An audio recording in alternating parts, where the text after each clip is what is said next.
Bonjour, je suis Monsieur Faux-Alain-Love René, concepteur, développeur informatique et développeur logiciel, ancien étudiant de la faculté de droit et de sciences économiques de l'Université d'Orléans, dans le Loiret, en France. Aujourd'hui, dans le cadre du cours d'économie, et notamment calcul de l'impôt sur le revenu, nous allons voir comment payer moins d'impôts en France. Nous allons voir dans ce chapitre intitulé Rupture. Attention aux enfants majeurs sur la déclaration d'impôt. En effet, la présence d'enfants majeurs est importante pour les personnes qui se séparent.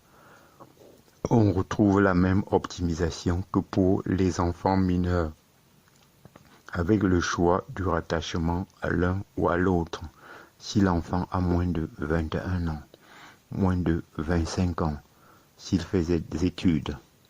En revanche, la garde alternée n'est plus possible.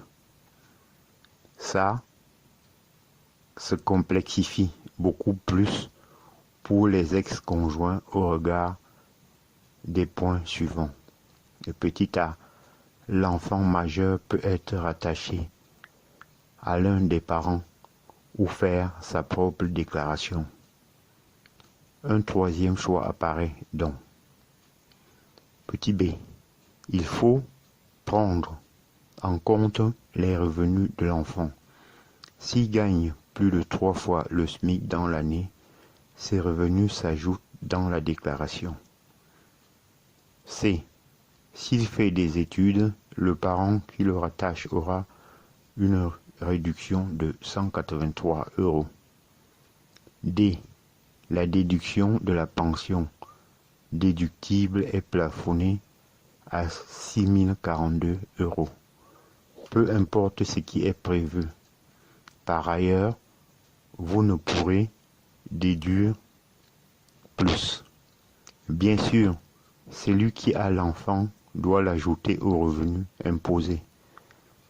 Ou l'enfant l'ajoute s'il déclare seul et peut-être se retrouver à être imposé sur 2 fois ce montant si chaque parent l'aide.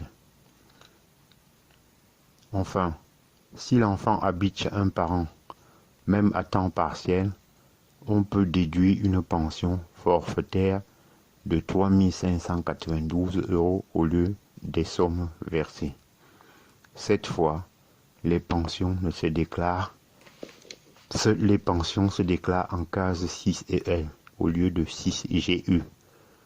Pour tenir compte du plafond, il faut aussi retenir l'avantage que je donne au point suivant.